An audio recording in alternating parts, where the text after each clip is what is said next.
চাও a tutti, come state? আজকে Italian ভাষায় রান্নাঘরের উপকরণ নিয়ে 6টি শব্দের অর্থ জানব।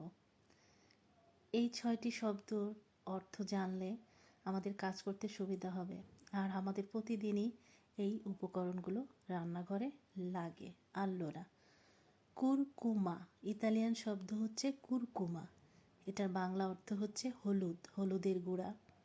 Chiodi di garofano, chiodi di garofano, লবঙ্গ। কান্নেল্লা দারুচিনি, কান্নেল্লা দারুচিনি।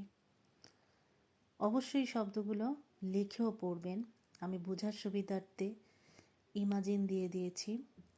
জেনজেরো আদা, জেনজেরো আদা। জাফেরানো, জাফরান,